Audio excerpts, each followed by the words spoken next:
দেখেছো লাউ গাছগুলো কত বড় হয়েছে আর কত অসংখ্য লাউ ধরেছে। আমাদের লাউ গাছগুলোতে এবার এই লাউগুলো বাজারে বিক্রি করে আমরা অনেক ভালো দাম পাবো। তা দিয়ে আমাদের সংসারের অভাব অনটন কিছুটা হলেও দূর হবে। তুমি একদম ঠিক কথা বলেছ। তখন তো আমি তোমাকে বলেছিলাম লাউ চাষ করি, এত বারবার আমাকে নিষেধ করেছিলে। এখন দেখেছো লাউয়ের ফলন কত ভালো হয়েছে। প্রতিবাদে তুমি কিছু না কিছু করতে গেলে লোকসান হয়, এজন্য আমি তোমাকে নিষেধ করেছিলাম। এবার নতুন মাটি পুকুর কেটেছে, এবার আর কোনো ধরনের লোকসান হবে না, সেটা আমি আগেই বুঝেছিলাম। দেখেছো একটা লাউ কত বড় হয়ে আছে, এমন লাউ জীবনেও আমি দেখিনি। জীবনে প্রথম এত বড় লাউ দেখলাম। সেটাই তো আমি বলছি, এত বড় লাউ কিভাবে হলো? সহজে এত বড় লাউ দেখা যায় না তেমন একটা। এই গাছগুলোকে আরো ভালোভাবে যত্ন নিতে হবে, তাহলে আরো ভালো ভালো লাউ হবে। গ্রামে যে তরকারির দাম। কিরে লালটু, গ্রামের নতুন কোনো খবর আছে নাকি? আজকাল তো তুই আমাকে কোনো ভালো খবর দিতে পারিস না। তুই কি আসলে গ্রামের খবর রাখিস নাকি সারাদিন ঘুরে বেড়াস গ্রামে গ্রামে? আপনি এসব কি বলছেন বাবু? গ্রামে ঘুরে ঘুরিয়ে তো আমি খবর রাখি। আমি যদি না ঘুরতে যাই তাহলে খবর কিভাবে আসবে? এই খবরের তো আর হাত পা নাই যে হেঁটে হেঁটে চলে আসবে। তোর সাথে কথা বলতে যাওয়াটাই একটা ঝামেলা। তোর সাথে কোনোভাবেই আমি কোনো কথায় পেরে উঠতে পারি না। কথা শুরু করলে তুই কোনো না কোনো ভাবে আমাকে আটকে দিস। তাই তোর সাথে আর কোনো কথা বাড়াতে চাই না। এমন ভাবে কথা বলিস মনে হচ্ছে তুই মালিক, আমি চাকর। দিলেন তো মেজাজটা গরম করে। ভেবেছিলাম আপনাকে একটা ভালো খবর দেব, তার হলো না। যাই, আমি চলে যাই। আরে লালটু, রাগ করিস না, কি বলবি তাড়াতাড়ি বল। পুরো গ্রাম জুড়ে একটি খবর ভেসে বেড়াচ্ছে, সুকান্তের বাড়িতে নাকি বিশাল বড় একটা লাউ হয়েছে। এমন লাউ জন্মের পর কেউ নাকি কোনোদিন দেখেনি। আপনি এই গ্রামের মোড়ল, আপনি যদি এই লাউকে আনতে পারেন তাহলে তো গ্রামে ভালোই আপনার নামটা হবে। তুই তো ঠিক কথাই বলেছিস, তবে আসলে কি লাউটি এত বড় নাকি মানুষজন মিথ্যে বলছে? আগে চলুন, যদি দেখি লাউটি আসলে অনেক বড় তাহলে নিয়ে আসবেন, আর কি হবে। আচ্ছা ঠিক আছে, তাহলে চল দেখি গিয়ে লাউটি কেমন। আরে হরিপ্রসাদ বাবু যে, আজকে হঠাৎ কি মনে করে এই গরিবের বাড়িতে এলেন? আরে আসুন আসুন, বসুন বাবু। আরে না না, বসতে আসিনি। গ্রামের সবার কাছে শুনেছি তোমার বাড়িতে নাকি বিশাল একটি লাউ হয়েছে। গ্রামের সবার মুখে সেই কথাই এখন ভেসে বেড়াচ্ছে। আমি এসেছি তোমার বাড়িতে সেই লাউটি দেখতে। ও আচ্ছা, বলছে পুকুরের উপর লাউ গাছটি। আপনি ওই যে চেয়ে দেখুন, লাউটি এখান থেকে বসেও দেখা যাচ্ছে। বাকি লাউগুলো সব ছোট ছোট, তেমন একটা দেখা যায় না। বড় লাউটা এখান থেকে বসে দেখা যায়। দেখেছেন বাবু, তাহলে তো গ্রামের লোকজন মিথ্যে কিছু বলেনি। আসলেই তো লাউটি অনেক বড়। এমন লাউ আমি বাপ দাদা জন্মেও দেখিনি। তুই দেখবি কোত্থেকে? আমি নিজেই তো দেখিনি। তোর চেয়ে আমার বয়স কত বেশি, আমি দেখিনি, তোর তো দেখবার কোনো প্রশ্নই আসে না। সবই ওপরওয়ালার ইচ্ছা। শখ করে যেমন লাগিয়েছি, ওপরওয়ালা তেমনি ফলনও দিয়েছে আমায়। তোমার এই বড় লাউটি আমার পছন্দ হয়েছে। লাউটি এখনই আমাকে দিয়ে দাও। লাউ দিতে আপনাকে কোনো সমস্যা নেই, টাকাটা আমাকে বুঝিয়ে দেন, তারপর লাউটা আমি দিয়ে দিচ্ছি। এসব কি কথা বলছো? হরিপ্রসাদ বাবু গ্রামের মোড়ল, তিনি বুঝে লাউ কিনে নেবেন। এই, যদি না কিনে নেন তাহলে আমরা লাউ দেবো কেন? পয়সা খরচ হয়েছে পালন করতে। ভেবে চিন্তে কথা বলছো তো? যা বলছো সবকিছু ভেবে চিন্তেই বলছি। টাকা দিন আর লাউ নিন। এই চল তো লালটু, টাকা দিয়ে এই লাউ আমি কিনবো না।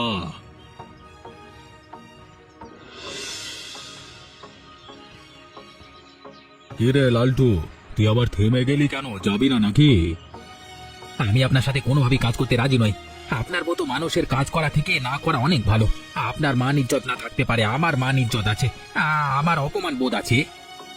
আমি আবার তোকে অপমান করলাম কোথায়? আরে আমি তো তোকে কিছুই করিনি। এসব তুই কি কথা বলছিস লালটু? আপনি আমাকে অপমান করেননি ঠিক আছে, আমি তো আপনার সাথে ছিলাম। সুকান্ত এবং রাধিকা আপনাকে মিলে যেভাবে অপমান করলো, তাতে আর আমার অপমানের কি থাকে বলুন তো? আপনি তো কিছুই বললেন না, উল্টে বলে আসলেন এতগুলো টাকা দিয়ে কিনবো না। ও আচ্ছা, সেই কথা নিয়ে তো এখনো মেজাজ খারাপ করে আছিস। সব নিয়ে তোর আর কোনো চিন্তা করতে হবে না, আমি দেখে নেব। আপনি কি দেখে নেবেন? না হলে কিন্তু আমি আপনার কাজ করব না, বলে দিচ্ছি, এখনই বলুন। ওই লাউ কোনোভাবেই আমি ওকে রাখতে দেব না। আজকে রাতে গিয়ে তুই আর আমি ওই লাউটাকে চুরি করে নিয়ে চলে আসব। চাইলে আমি এই লাউ টাকা দিয়ে কিনতে পারি, তাতে আমার অসম্মান হবে, তোর অসম্মান হবে। তাই আমি টাকা খরচ করব না এই লাউয়ের পেছনে, ওদের নিঃস্ব করে দেব। এই তো ভালো কথা বলেছেন, এটা অবশ্যই করতে হবে। ওই যে লাউ গাছ দেখা যাচ্ছে, সামনে আগাই।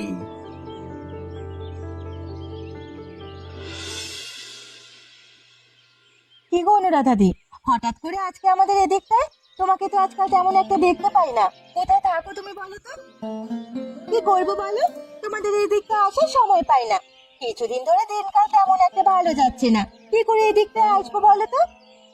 তুমি আবার কি এত কাজে ব্যস্ত থাকো যেদিকে আসতে পারো না? তোমার তো তেমন কোনো কাজ নেই, একা বিধবা মানুষ। আমাদের এখানে তো যখন ভালো লাগবে চলে আসবে। বিধবা দেখে আমার আরো বেশি বেশি কাজ করতে হয়, নিজের কাজ নিজে করতে হয়, বাজার কাজ করতে হয়, বুঝতেই তো পারছো। সবটাই বুঝতে পারছি, তোমার কোনো ঝামেলা হলে বলেছি না আমার বাড়িতে আসবে, আবার তুমি এত কষ্ট করতে যাও কেন? এই যে ঝামেলা হলো, তোমার বাড়িতে চলে আসলাম। নিশ্চয়ই কোনো কাজে এসেছো। কি কাজে এসেছো বলো? আমি মাত্র বাজার থেকে ফিরলাম, সেখানে এসে শুনলাম হরিপ্রসাদ বাবু আর লালটু তোমাদের নিয়ে অনেক কথা বলছি। তোমাদের সাথে কি কোনো ঝামেলা হয়েছে? হ্যাঁ, আজকে ঝামেলা একটু হয়েছে। তেমন কোনো ঝামেলা নয়, তিনি আমাদের এই লাউটি কিনতে চেয়েছেন, তাও আবার বিনে পয়সায়। আমরা দিইনি, সেই নিয়ে ঝামেলা। আমি বাজারে না সেরকমটাই শুনে আসলাম, তারা হয়তো তোমাদের কোনো ক্ষতি করতে পারে। তোমরা একটু সাবধানে থেকো, বুঝলে? রাতে লাউগুলো পাহারা দেবে, কখন কি হওয়া যায় বলা যায় না তো। তোমাকে অনেক ধন্যবাদ, আমরা আজকে থেকে পাহারা দেব। আচ্ছা, আমি চলি, আবার পরে আসবো।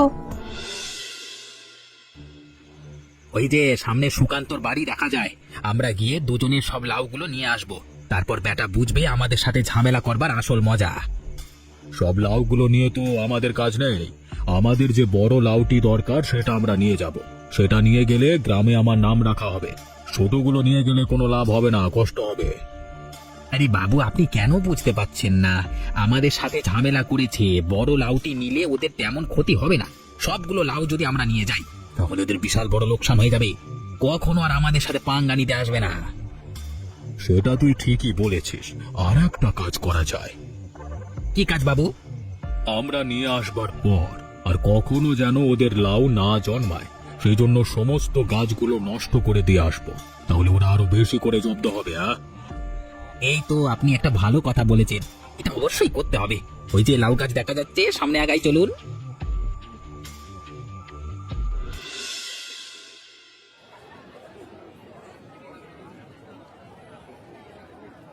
আরে ভোলা যে, কোথায় যাচ্ছ তুমি ওদিকটায়? তেমন কোথাও নয়, ওই গ্রামে আজকে কাজ আছে, সেই দিকটায় যাচ্ছি। তোমার ছেলে সৌরভকে অনেক দিন ধরে স্কুলে দেখছি না, তা কি হয়েছে ওর? স্কুলে আসছে না কেন? তুমি নিশ্চয়ই জানো, তাই না? আমার ছেলে, আমি তো অবশ্যই জানবো, আমারই তো জানবার কথা। সেই জন্যই তো তোমাকে জিজ্ঞেস করছি, আসছে না কেন সেটা বলো তো শুনি। আসবে কি করে? স্কুলে যে পড়াবো সেই সাধ্য আমাদের আছে নাকি? দুবেলা খেতে পারি না, আবার স্কুলে পড়াবো।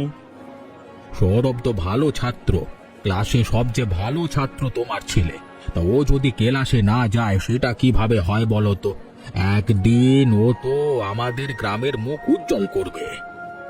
গ্রামের মুখ উজ্জ্বল করতে হবে না, আমি মরে যাচ্ছি, মুকুটের চিন্তা করছেন আপনারা? আগে তো স্কুলে খাবার দাবারের ব্যবস্থা করতেন, ছেলেটা এখানে এসে খেত। এখন তো আপনারা তেমন কোনো ব্যবস্থাই করেন না, সবকিছু বন্ধ করে দিয়েছেন। ছেলে এসে কি করবে, না খেয়ে থাকবে? একজন লোক আমাদের তখন সাহায্য করত, হঠাৎ করে তিনি মারা যান, আমরা সে সাহায্য পাই না। সেই জন্য আগের মতো কার্যক্রম আর পরিচালনা করতে পারি না। তাহলে আমার ছেলেকে নিয়ে আপনার কোনো চিন্তা করতে হবে না, আমি বুঝে নেব।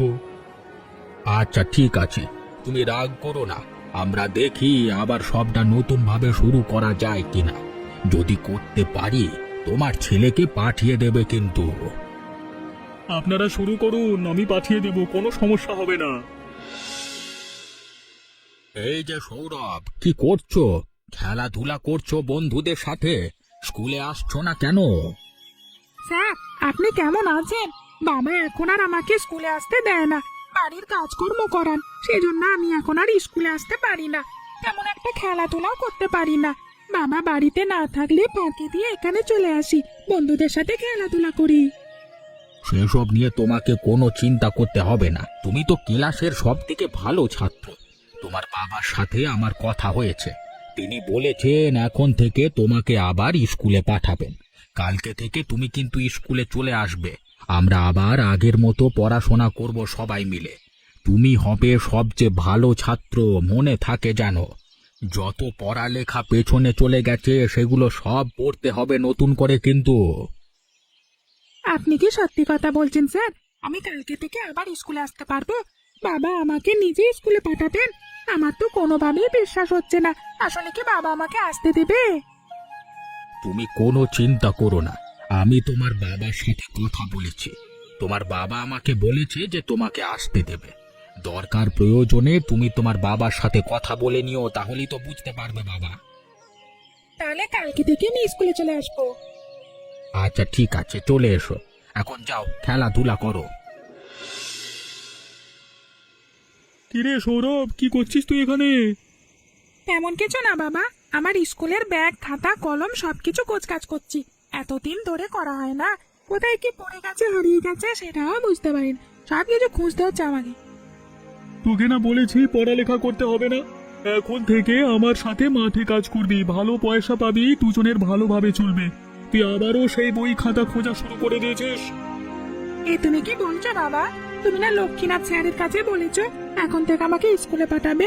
এই তো আমাকে স্যার সবটা বলেছে, সেজন্যই তো আমি স্কুলের ব্যাগ আবার গোছাচ্ছি। ওসব লোকের কথা শুনে কোনো লাভ নেই বাবা। তারা তো আমার খাবার দিতে আসবে না। দুবেলা আমাদের নিজের পেট নিজেদেরকে চালাতে হবে কষ্ট করে। তাদের কথা তুই শুনবি না, আমিও শুনবো না। বাজারের মধ্যে সবার সামনে আমাকে বলেছে, সেই জন্য তেমন কিছু একটা বলতে পারিনি, সেই জন্যই রাজি হয়েছি। তুই সব বাদ দে। তার মানে কি আমি স্কুলে যেতে পারবো না বাবা? পারবি না? আরে কেঁদে কেটে কোনো লাভ হবে না। আমি বলে দিচ্ছি, বাড়ি থেকে একদম বের করে দেবো বলে দিলাম। তখন দুবেলা খেতেও পারবি না। তখন কেমন লাগবে বুঝে দেখ। আরে বাবা, তুমি আমাকে বাড়ি থেকে বের করে দিও না। আমি কাজ করবো তোমার সাথে ফসলের মাঠে। ঠিক আছে, প্যান প্যান আস না নাকি? এই চল গো, যা ঘুমায় ওঠ। সকালে উঠে আবার মাঠে যাবি আমার সাথে। কাঁদছে ইগো ভোলানাথ, গতকালকে বলেছিলাম সৌরভকে স্কুলে পাঠাতে। তুমি তো তখন বলেছিলে পাঠাবে, তো কই সৌরভকে স্কুলে পাঠালে না। আমি সকালে স্কুলে গেছিলাম, গিয়ে দেখি সৌরভ যায়নি। সেই জন্য এখানে আসলাম। তোমাদের বাড়িতে গেছিলাম, সেখানেও তো পাইনি। আমার ছেলেকে স্কুলে পাঠালে ওর খাবার দাবারের সমস্ত খরচ কি আপনি বহন করবেন? তাহলে আমি ওকে পাঠাতে পারি। আপনার সাথে আমার কথা হয়েছিল, আপনি স্কুলে আমার খাবার দাবারের ব্যবস্থা করবেন, তাতেই আমি আমার ছেলেকে পাঠাবো। আপনি তো তেমন কোনো ব্যবস্থাই করতে পারেননি, তাহলে আবার ওকে নিতে এসেছেন কেন? বলার সাথে সাথে তো সবকিছু সম্ভব হয় না। কিছুটা সময় তো অবশ্যই তোমাকে আমাদের দিতে হবে, তাই না? একটা কাজ করতে হলে আস্তে আস্তে এগোতে হয়। আপনারা কিভাবে আগাবেন আপনারাই জানেন, আমি এসবের মধ্যে নেই। আমার ছেলে যাবে না। আপনি এখান থেকে চলে যান বলছি, না হলে কিন্তু ভালো হবে না। ছেলেটার মাথায় এসব ঢোকাচ্ছেন আপনি। বাবা, উনি আমার শিক্ষক, তুমি ওনার সাথে এমন ব্যবহার করো না। এই তাহলে তোর শিক্ষককে এখান থেকে চলে যেতে বল, না হলে অপমানিত হবে আরো। আপনি এখান থেকে চলে যান স্যার। আমার বাকি যদি পড়াশোনা থাকে অবশ্যই আমি পড়াশোনা করব, আর যদি না থেকে থাকে তাহলে তো কিছুই করবার নেই। আপনি যথেষ্ট চেষ্টা করেছেন, আপনাকে ধন্যবাদ। তুমি মন খারাপ করো না সৌরভ, আমি সব রকমের ব্যবস্থা করব তোমার জন্য। কি স্যার, আপনি হঠাৎ করে এত বছর পরে আমার বাড়িতে? কই গো রাধিকা, দেখে যাও কে এসেছে। বসতে দাও, খাবার দাও, ভালো মন্দ রান্না করো স্যারের জন্য। কি লক্ষ্মীনাথ স্যার আমাদের বাড়িতে? তোমার আমার দুজনেরই শিক্ষক ছিলেন তিনি। তাদের হাত ধরেই তো আমাদের পড়াশোনা হয়েছে। তোমাদের কথা অনেক শুনেছি, সেই জন্যই আজকে তোমাদের এখানে আসলাম। আমরা তেমন বড় লোক হতে পারিনি, তবে আপনাদের আশীর্বাদে ব্যবসা বাণিজ্য করছি আমরা টুকটাক। যেভাবে শিক্ষা দিয়েছিলেন, ওপরওয়ালার ইচ্ছায় ভালোই আগিয়েছি আর কি। আমার জন্য তোমাদের কোনো আয়োজন করতে হবে না। আমি একটা বিপদে পড়ে তোমাদের এখানে এসেছি, কিছু কথা বলবো। আপনার আবার কি বিপদ হয়েছে বলুন স্যার, আমরা আপনাকে যথাসাধ্য সাহায্য করব। তোমরা তো জানো আমার একটা স্কুল আছে, সেখানে বাচ্চারা পড়ে। সেখানে আমি সবার জন্য খাবার দাবারের ব্যবস্থা করতাম। একজন লোক ছিল সাহায্য করত, তিনি মারা যান। আমরা একদম ভেঙে পড়েছি গো।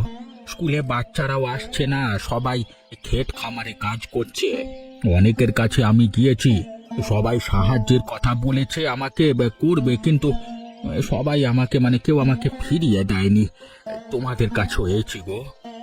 আপনি কোনো চিন্তা করবেন না, নির্দ্বিধায় বলতে পারেন। আমাদের সাধ্যের মধ্যে থাকলে আমরা সাহায্য করব। তোমাদের অনেক লাউ গাছ আছে তো, তরকারি রান্নার জন্য ছেলেদের লাউয়ের প্রয়োজন পড়বে।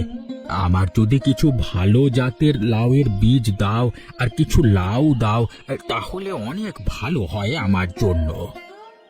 আপনি কোনো চিন্তা করবেন না, ভালো বীজও দেব। আমার কাছে সবচেয়ে বড় লাউটিও আপনাকে দেব। সে গাছের যে বীজ হবে সেগুলো বপন করলে অনেক ভালো ফলন আসবে, আর কোনো চিন্তা থাকবে না। তোমাদের দুজনকে অনেক ধন্যবাদ। কালকে তাহলে লাউ নিয়ে আমার স্কুলে উপস্থিত হও, সেখানে রান্না বান্নার কাজ চলবে। আমি তাহলে যাই। বাচ্চারা কিভাবে এখানে মাঠের মধ্যে খেলা করছে, মনে হচ্ছে আজকে ওদের সবচেয়ে বেশি আনন্দের দিন। আমরা এই আনন্দের অংশীদার হতে পেরে খুব ভালো লাগছে। ভালো তো অবশ্যই লাগছে, তবে আমাদের অনেক পয়সা লোকসান হয়ে যাচ্ছে গো। লোকসান কি বলছো? লোকসান কিচ্ছু হচ্ছে না।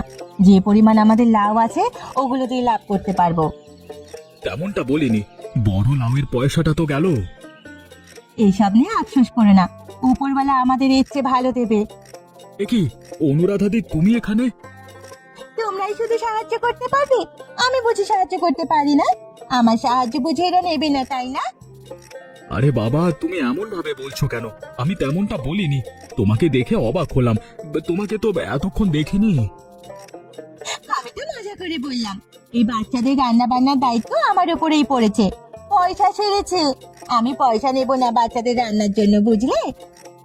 তাহলে আর কি, আমাদের চেয়ে দ্বিগুণ ভালো কাজ করছো তুমি। আমরা সেই তুলনায় কোনো ধরনেরই কাজ করতে পারছি না। একটা লাউ দিয়েছি, তা নিয়েও দ্বিধাদ্বন্দ্বে আছি দুজন। বাচ্চাদের দিকে তাকালেই কেমন খুশি খুশি লাগছে বলো? হ্যাঁ, তুমি ঠিক কথাই বলেছো। আমার রান্না বান্না শেষ, সেই জন্য তোমাদের ডাকতে আসলাম। বাচ্চাদের সবাইকে দেখে বসাও, সবাইকে খাবার দেওয়া হবে। এখানে কি করা হচ্ছে? আমি যে লাউটি নিতে চেয়েছিলাম সে লাউটি আমাকে না দিয়ে এদের দান করেছো? এত সাহস হয়েছে তোমাদের, হ্যাঁ? আজকে আমি তোমাদের গ্রাম ছাড়া করব বলে দিচ্ছি। আর এই স্কুলটিও আমি বন্ধ করে দেবো। আমি কোনো ধরনের স্কুল চলবে না আমার এখানে। আপনি তো এই গ্রামের মোড়ল নন, তাহলে আপনি এত বড় বড় কথা বলছেন কেন? আমাদের গ্রাম তো আপনার দখলে নয়। আরে আপনাদের গ্রামে তো কোনো মোড়লই নেই। আরে মোড়ল ছাড়া গ্রাম ভাবা যায়? আমাদের গ্রামের মানুষ আস্তে আস্তে শিক্ষিত হতে শুরু করেছে। এখানে কোনো মোড়লের দরকার পড়বে না। আপনি এখান থেকে চলে যান। যেহেতু এই গ্রামে কোনো মোড়ল নেই, আমি নিজেকে এই গ্রামের মোড়ল হিসেবে দাবি করছি। দুটোকে আমি চালাবো। আপনি যখন আমাদের এই গ্রাম চালাতে চাচ্ছেন, আমাদের কোনো সমস্যা নেই। আপনি একটু বসুন, চেয়ার দেওয়া আছে আপনার জন্য ওখানটায়। দেখেছো ছেলেগুলো কত ভদ্র, আমাকে মেনে নিয়েছে। বসুন বসুন, চেয়ারে বসুন আপনি, আমিও বসি। ওরে বাবা, এ কি ফুটে গেল রে বাবা রে, বাবা! আরে আরে গেলাম রে বাবা গো, মরে গেলাম। এত ব্যথা, মনে হচ্ছে রক্তে সবকিছু ভিজে গেল। বাবারে, ওরে বাবা, বাবারে!